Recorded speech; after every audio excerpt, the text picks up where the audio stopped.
Kakausapin ko yung sarili ko.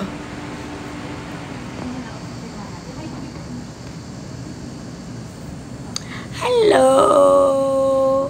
Hi, guys! Hi, thank you so much. Gusto mo yung umalog? Citadel? Yun talaga yung pangalan, no? Thank you so much, Citadel. Hindi ako marunong basa. Hi, guys! Ano daw? Ano yung tanong niya?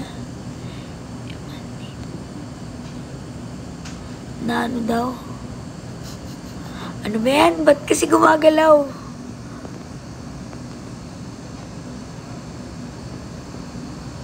Saan yung binabasa ko?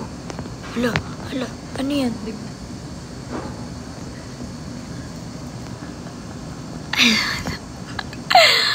Anong gagawin ko? Sino gusto maging final duo? Okay, meron tayong kwento sa final duo. Nung ano talaga, parang ang original talaga na plano namin ni Josh. Parang first week or second week ko pa lang nandun. Di ba sobrang close na namin agad. Tapos grabe na yung mga pinagsasharean namin ng mga stories. Grabe na yung bond namin together. So, by the second week na nandun yata ako, talagang nag-pack na kami na kami yung dulo. Kami yung final duo. Tapos, wala si Josh. Kaya grabe rin yung iyak ko kasi bukod sa siya yung pinaka-close ko, siya rin talaga yung dulo ko. And then, kami ni AZ, nag-usapan din kami na kami yung duo. Tapos, si Will, parang nagkaroon kami ng sobrang maganda ring bond. Tapos, sabi niya, ang totoo daw niyang parang ang plano daw nila dati ni Ralph is sila yung magkasama sa dulo, ganyan. Hindi ko alam kung nagplano ba sila as final duo. Pero basta sabi niya, sa dulo, parang may usapan sila ganito, ganyan.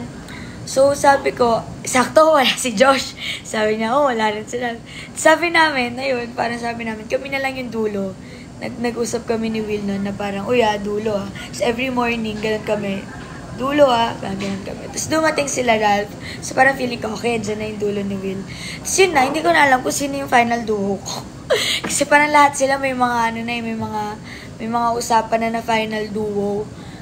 Tapos, ayun, kaya rin siguro, sabi ko kay kuya dati, no, parang kung makakuha man ako ng medalyon, gusto ko lang yun for safety or parang safe ako sa eviction or sa nomination.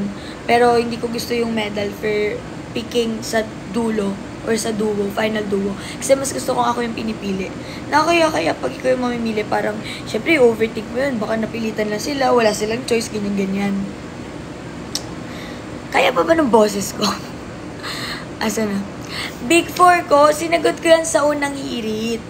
Sabi ko talaga sa unang hirit, kung pwede lang na Big 12, Big 14, Big 16, Big 20. Kaso hindi.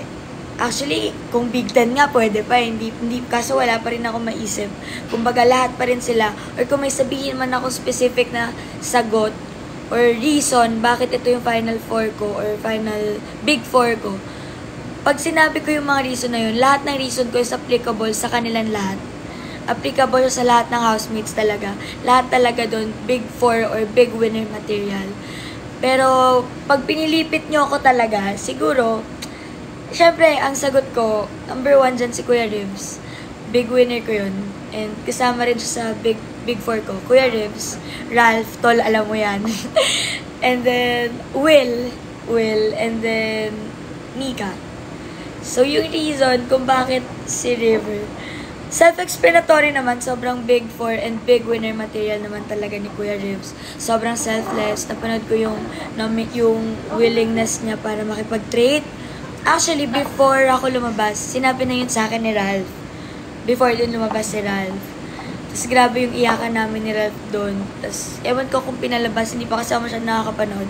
Pero yun, nabanggit sa akin yun ni Ralph. Palabas yata ako, ewan ko. Basta parang napagkwentuhan namin, parang 2 hours or 3 hours kami mag-usap ni Ralph. Sasabi na yun na parang alam mo ba na kinoconsider ni Rivs na makipag-trade sa'yo nung nominated ka, ganyan. And then, with Ralph naman, tanungin nyo man lahat ng housemates sa loob, wala silang masasabing masamang tinapay kay Ralph. And ako, sobra akong proud kay Ralph. Even before ako pumasok, kasi nakikita ko na grabe yung redemption niya, grabe ako ka-proud sa kanya na nakikita ng tao kung paano namin siya nakikita ng tao yung wisdom niya, nakikita ng tao yung character niya, yung personality niya. And sobrang saya na hindi lang siya as an actor nakikita ngayon as Ralph, kung gaano ka genuine siyang tao, kung gaano siya ka-giving, ka-caring. And then with Will, si Will kasi, iba rin yung wit ni Will eh. Iba yung pagka sinamaris mo yung lahat ng kakayanan ni Will. Isang beses alam ko, parang mga kami kay Will kasi wala siyang hindi kayang gawin. Tapos sinabi ko yun sa kanya. Sobrang close kasi namin ni Will. Hindi ko alam kung meron kayong mga mapapanood na mga clips, pero alam ng mga housemates na sobrang dikit din talaga kami ni Will. Hindi kasi ako takot mag-compliment sa loob ng bahay. So lahat sila doon talagang kino-compliment ko talaga sila araw-araw. Lumaki man ulo nila o hindi, basta lagi silang kino-compliment. So sabi ko talaga kay Will, alam mo, angas mo, no? Wala kang hindi kayang gawin. Kaya mo kumanta, kaya mo sumayaw. Sa mga task, lagi kang nag-i-ace. Sa carnival, lahat ng activities ng carnival, kaya na. Grabe yung skills ni Will. And bukod sa skills and sa ability niya, grabe rin yung courage niya, grabe yung jump niya. Lahat sila kasi sinasabi na nung una daw, parang patay na bata daw si Will, sabi ni Latik lang, parang hindi daw makabasag pinggan. Tapos ngayon, the fact na kaya niya mag-open up, kaya niya ipakita kung sino siya, kaya niyang i-acknowledge yung emotions niya and yung words niya. Sobrang big jump nung improvement ni Will. So I think that's enough reason for him to be part of the Big Four. And with Mika is so smart. Grabe yung pagmamahal niya sa pamilya niya. And promise, kapag nasa loob kayo, makikita nyo kung bakit ko masasabing ang smart ni Mika. Not just with the tasks, not just with everyday abilities or what. Basta, matalino si Mika. Sobrang talino ni Mika and isa sa mga hinahangaan ko. See, lahat ng sinabi ko dun sa 4 na yun, pwede nyo yun apply sa 10 or sa 12 housemates na nananatili sa loob. So, ang hirap talaga mamili ng Big Four. Actually, ang hirap. Dati, Big Four ko rin si Easy. Kasi iba si Easy. Like, grabe siya magpakatotoo and at the same time, grabe rin siya mag-care for others. To the point na nasabihan ko siya dati na, lagi niya kasi sinasabi sa akin, kapag may too much akong ginagawa, kalabitin mo lang ako. And alam niya yun, gustong-gusto niya pag nire-real talk ko siya, pag nasasaktan siya sa mga salita ko, tuwan-tuwa siya, kinikilig siya, tapos nag-thank you siya, ganun. So minsan, kinakalabit ko siya na parang, always go back to your core. Hindi pwedeng lagi mong inuuna yung iba. Kasi napapansin ko kapag nominated si Ralph, grabe siya ka-affected. And then, sabi ko, tingnan mo si Ralph, okay naman siya. So, always remember why you audition. What's your purpose? What's your motive?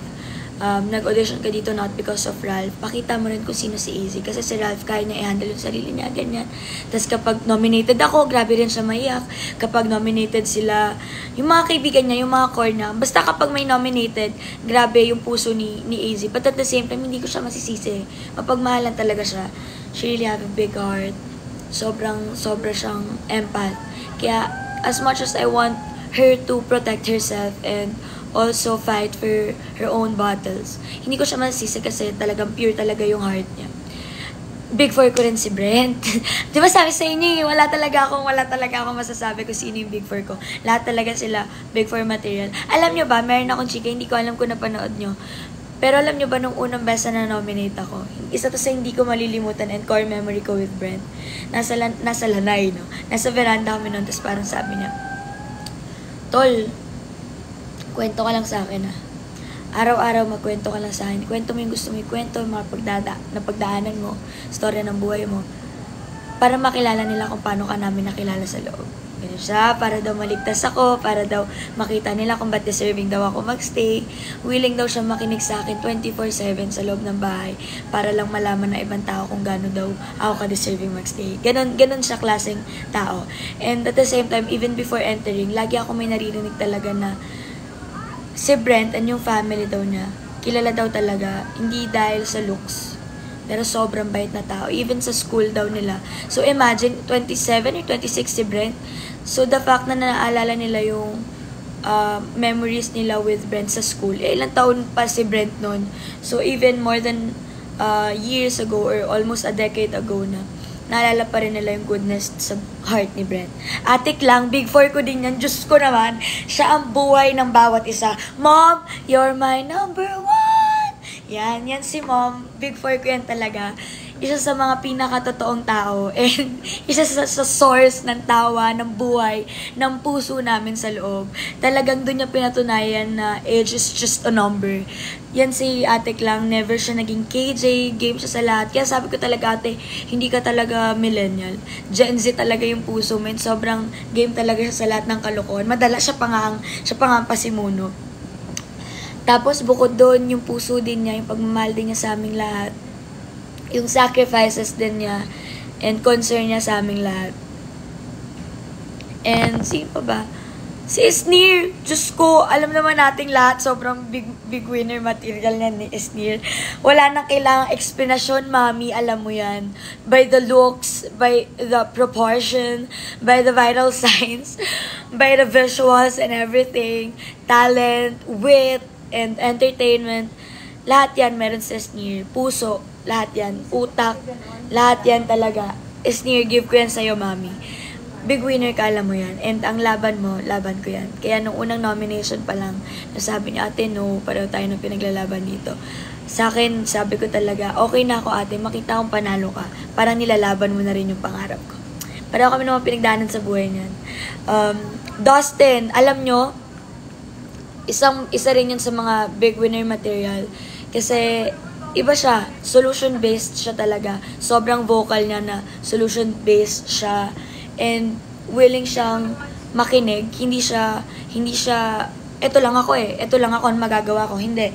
Sobrang game din ni Dustin sa lahat ng bagay. And sobrang happy ako na naging duo kami. Kasi isa yun sa, lagi niyang sinasabi, isa kami sa parang may pinaka napagdaan ng duo. Biruin mo, nag-eviction room kami. Yung mga pinagdaanan namin, yung lagi ko sinasabi kay Dustin nung birthday niya and even before birthday niya, bago kami mag-separate as duo, sabi ko, grabe yung pagiging grateful ko kay Dust, naging mentor ko siya. Imagine, yung napag-aralan and yung natutunan nila sa loob ng isang buwan, brinif niya yun sa akin in a day. Before kami mag-nominate ng mga housemates, grabe niya akong i-debrief, grabe niya ako turuan, alalayan. Ayaw niya magpakuya, pero grabe rin. Sobrang grabe mag-lead si Dustin. And at the same time, grabe rin siya ka-selfless. Iba siya. And then, grabe, natutuyo na yung lalamunan ko. Sabi ito? Akin pala itong tubig na to. Si Bianca, Diyos ko, ano bang hindi natin makikita ang big winner material kay Bianca? Pagpasok pa lang niya, alam ko naman na well-loved na siya. Kitang-kita, rinig na rinig ko yun sa bawat tao na nakakapanood at nakakasama ni Bianca. And sobrang happy ako na nakita niyo yung ganong puso ni Bianca. To be honest, lagi naman akong vocal sa kanya na, ate, alam mo, sobra akong hanga sa'yo, no? Like, you have everything na pwedeng i-dream ng isang tao, pero never ka nakitaan ng ere. Isa siya sa may pinaka-humility sa bahay ni Kuya. Grabe, parang kahit ganun na yung estado niya sa buhay, game siya makihalubilo, walang arte sa pagkain, walang arte sa pakikisama. Handa siyang lumaban, handa siyang mag-sacrifice. Grabe yung pagmamahal niya. Lagi ko sinasabi kay Bianca kapag down siya or overstimulated siya. Kapag dinadoubt niya yung sarili niya. Alam mo ate, I hope you can see yourself the way we see you. I hope you can hear Bianca the way we hear you. I hope you can love Bianca the way we all love Bianca. Kasi grabe yung taas ng tingin at respeto namin sa'yo. So yun lang, mag-breakdown na siya pag naririnig na yun. So sabi ko talaga, you have such a beautiful soul, a beautiful heart. Grabe, sana talaga nakikita and nakikilala ka nila the way we know you.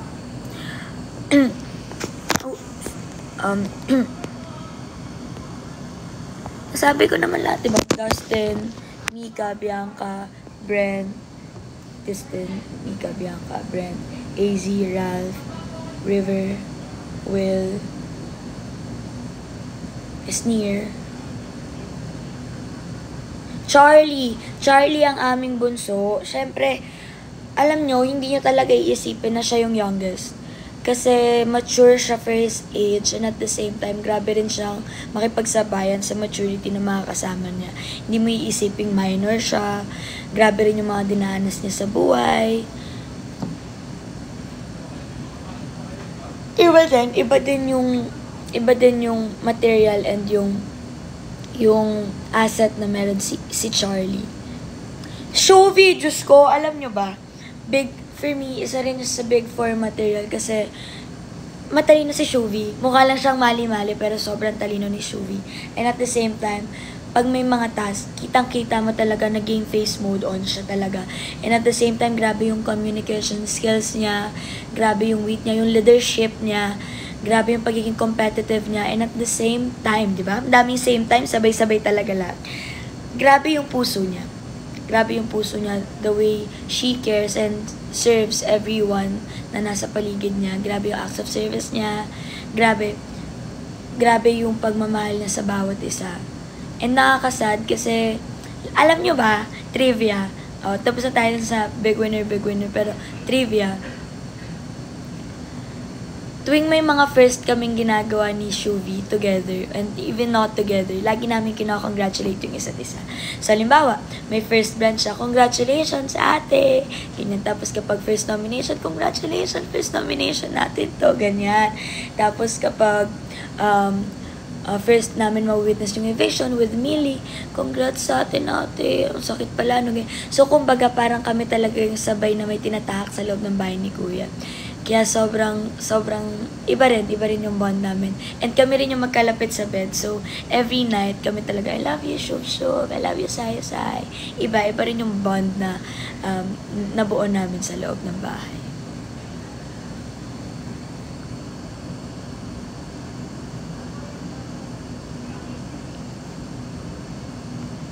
About River being the 12th spot, I don't mind.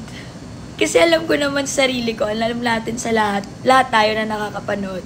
And lahat din sila dun. Lahat sila, they deserve to be the number one. But for me, lagi ko talaga sinasabi sa bahay, sa mga friends ko, sa mga interviews, Kuya Rips is really my number one. Big winner ko talaga siya. Ano naman kung spot siya ng number 12 ngayon, kung may underdog moment siya, di ba?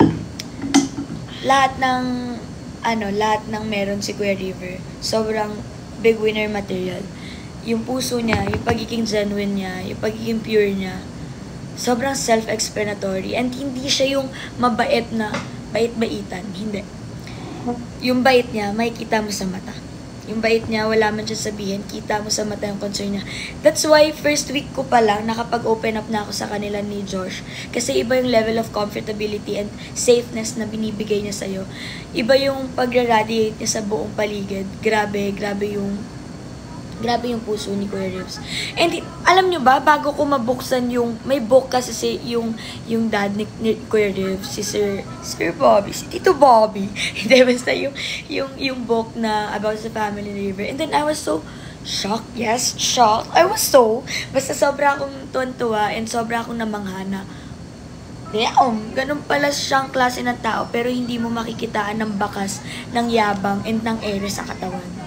Siya yung may karapatang magdiva, mag-ere, magyabang. Grabe yung humility niya as a person. Sobrang down to earth. Sobrang humble. And at the same time, selfless. Sobra akong hanga sa pagpapalaki ni Mami Ida and ni Tito Bobby sa kanya. Grabe siya sa person talaga. Wala kang masasabi sa kanya. And tuwan-tuwa ako na paglabas ko, yun din yung tingin sa kanya ng boyfriend ko, ng family ko na talagang nakiboto daw sila kay Kuya Rips. And at the same time, grabe daw yung luha nila nung sinabi talaga ni Kuya Rips na willing siya makipag-trade ng spot for me. Nung pinanood ko yun, grabe, naiyak ako. Though, hindi naman kaduda-duda kasi knowing him, ganun siya talaga klase ng tao. Ganun siya ka-selfless and ganun siya ka-willing mag-sacrifice. Sobrang buti niyang tao. Sobrang lawak ng pang-unawa niya. Kaya nga hirap na hirap kami pagalitin siya, di ba? Kasi ang lawak niya, grabe yung mindset niya, grabe yung outlook niya sa buhay. Nag-usap kami ni Ate Jella, alam mo ba paglabas ko, pauwi pa lang, hindi pa ako nakakauwi, chinat ko na agad si Ate Jella. sabi ko talaga na every nomination, kapag may mga nominated, lagi niya talaga sinasabi, uy, sabihin niyo, miss ko na siya, sabihin niya, love ko siya. So, nung ako in-evict, inassure ko talaga si Kuya Ribs, I got Ate Jella. And then, we have a whole conversation agad. I love Ate Jella. Sobrang sweet din niya. Sobrang natutuwa ako na napapa-facepalm daw siya sa mga humor ni Kuya Ribs. And yun yung sinasabi ko na yung pagiging mabait ni Kuya Ribs. Hindi siya yung linear. Mabait siya pero andun din yung fun, andun yung humor, andun yung kindness, but at the same time, andun din yung wit. Tapos sa skills, ewan ko, wala akong nakitang task na hindi rin naman inace ni Kuya Ribs. Grabe, wala akong masabi.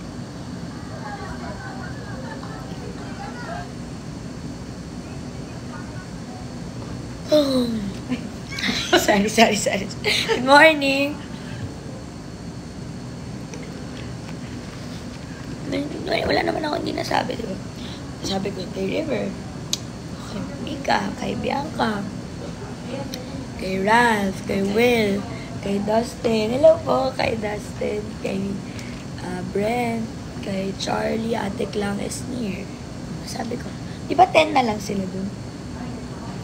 14, 12. Si Kuya. Joke. Wait lang. Mika. Shuvi. Oh, sige. Yung natira nung last time. Yung nasa 4 rooms. AZ, Ralph, Esnir, Shuvi. AZ, Ralph, Esnir, Shuvi. Tapos kaming 10 nung nandun. Alisin na kami ni Vince. So, ano na lang. 8 na lang yon. So, Will, Bianca, Dustin, River, Mika, Brent, Ate Klang, Charlie. O, tama naman. Nasabi ko naman lahat. Nasabi ko kung bakit sobrang big winner material nilang 12. Di ba? Oo, nasabi ko kay Shuvi, nasabi ko kay Charlie, nasabi ko yung kay Ate Klang, kay Esther. Nasabi ko lahat. Yup. Lahat sila talaga big winner material. But yun yung big 4 ko talaga. Kuya Ribs, big winner. Kuya Ribs, and then Ralphie, and then Will, and then Mika. Bianca. Lahat talaga sila kasi. Huwag na lang 4. Sayaan na natin si Kuya yung problema nun. Big 12 nga eh. Big 12 nga yung akin. Bahala kayo dyan. Pabango ni Ate Jane. Sobrang bango ni Ate Jane. Fave ship, sino pa ba? Bias ko, syempre. Clarice tsaka Esnir. That's my mom and dad. You're my number 1. Yan talaga ang parents namin. Ano pa ba? Sino final duo ko? Nasabi ko na, di ba? Parang dapat final duo ko talaga si Joshi. And then, nagkaroon din kami ng usapan ni AZ. And then, after that, Will talaga kami talaga yung nag-usap and nag-handshake talaga kami. Before pumasok si Ralph, wala na. Ngayon, malamang si Ralph pipiliin niya. De, joke lang, di ko alam. Basta marami na kasing mga mga kutob-kutob eh. Pero kami ni Will, talaga. Tsaka tawan-tawa kami. Alam niyo ba nung eviction day, nag-aasaran kami ni Will. O mamaya, kain na tayo ramen na. Gaganyan kami. Meron na kaming set na date. Tapos nung nasa secret room, may inside joke kaming tatlo. Kasi lahat parang low energy. Tapos kaming tatlo lang natira sa sulok. Ako, Kuya Ribs, and then Will. Sabi namin, pagka nomination, tapos tatlo may evict, tapos tayong tatlo, hindi tayo iyak ha. Sabi namin, pag tayong tatlo, mag-yes pa kami. Tapos pag may isang na-save, mag-iinayang kami pag may na-save. Dapat tatlo kami, ganun. So, ayun. Lap trip na ako pala yung nawala.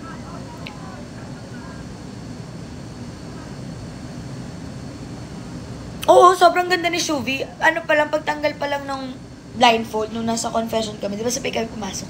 Sabi ko talaga, ate, alam mo ba, kabisado ko lahat ng mga video mo. Isa ako sa mga nagpa-flood like sa'yo nung mga dalagang Pilipina moments mo sa Black Up. Yes, Black Up. Sabi ko talaga, ikaw talaga ang sasabihan ko na face card and beauty privileges. Kasi grabe, doon mo talaga masasabi na iba talaga ang ganda niya. Filipino beauty talaga. And lagi ko yung sinasabi sa kanya, every day, na, yung ganda mo talaga. Sobrang mo talagang ganda. Wait lang, hindi ko na mabasa yung mga binabasa ko kanina.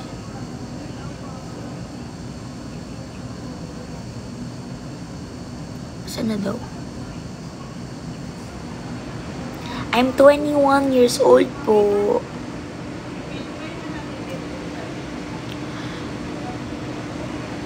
Ano pa ba mga bonding namin doon?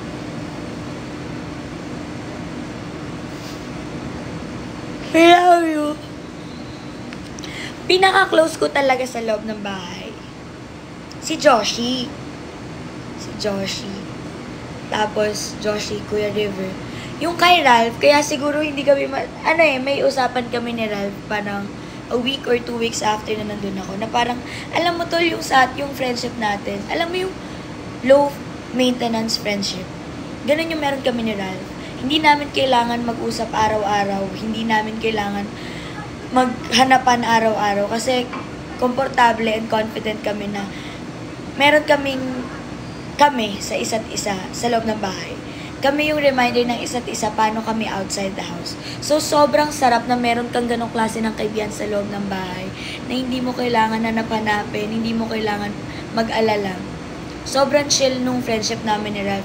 Pero, of course, given na yun, siya pinaka-close ko talaga. Iba yung bond and iba yung relasyon na meron kami ni Ralph outside and inside the house.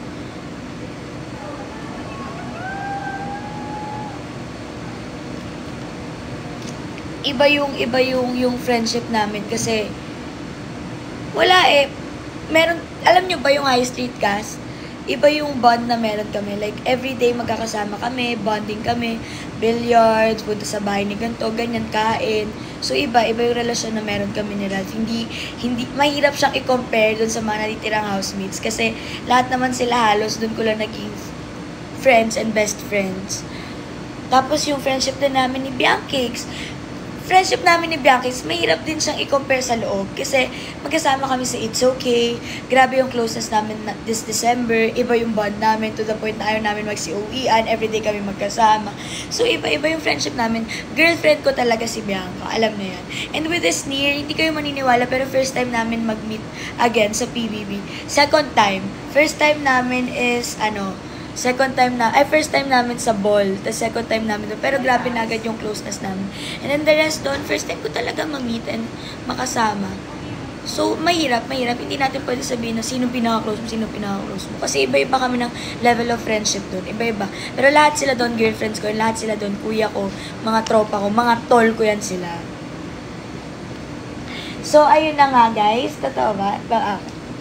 Ayun na nga guys, maraming salamat sa pakikinig ng makatuyong laway kong mga pagkukwento dahil sunod-sunod at hindi nananahimik. Ay, tugudog. Angas yun na. Thank you kung sino man yung nagananon.